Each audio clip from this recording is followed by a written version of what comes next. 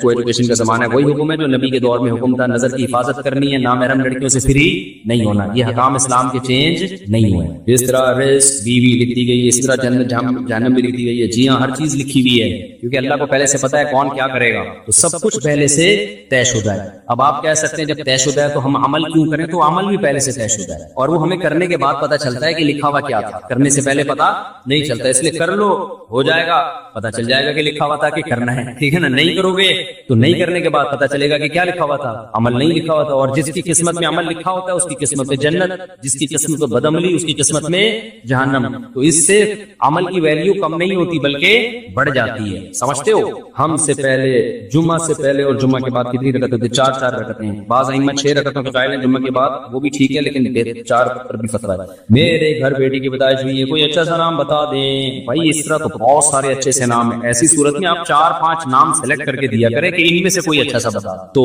جب بھی کسی سے نام کا پوچھے نا, تو آپ اس کو پہلے سے 4-5 نام بتائیں تاکہ میرا امتحان آسان ہو جائے. ورنہ میں بولوں گا یہ نام کہ نہیں, یہ والا نہیں, یہ نام یہ والا نہیں, یہ نام یہ والا نہیں, تو بہت لمبا سلسلہ چلے گا. تو 4-5 نام آپ لوگ سلیکٹ کر لیں, ان میں سے میں ایک بتا دوں گا, یہ والا زیادہ اچھا. عجیب عجیب نام آ رہے ہیں, لوگ کہتے ہیں یونیک نام ہونا چاہیے بس, جو کسی کا نہ ہو. تو ایک صاحب مجھے کہنے لگے بھائی میری بیٹی کا, میں نے کہا فاطمہ نام نہیں, فاطمہ تو سب کامن ہے, عائشہ بھی کامن ہے. میں نے کہا بہت سارے نام ان کو بتاتا رہا میں, نہیں جی یہ بھی کامن ہے. کہہ رہے یونیک سا بتاؤ, یونیک سا جو کسی کا نام ہے. تو ٹینشن میں خود بھی نہ ہو, دوسرے کو بھی ٹینشن نہ دو. 4-5 نام سلیکٹ کر کے بتا دیا کریں, اس میں بتا دوں گا یہ نام زیادہ اچھا ہے. میرا نام محمد شیراز ہے اور میں انڈیا سے آیا ہوں, میں آپ سے ملاقات کرنا چاہتا ہوں. آج میں بہت مصروف ہوں. کہاں ہیں شیراز بھائی؟ آپ بس مسافہ کر لیں. شاباش. تو میں مل نہیں سکتا, بس اتنا ہی مل سکتا ہوں کیونکہ مجھے بہت اسپیڈ میں نکلنا ہے.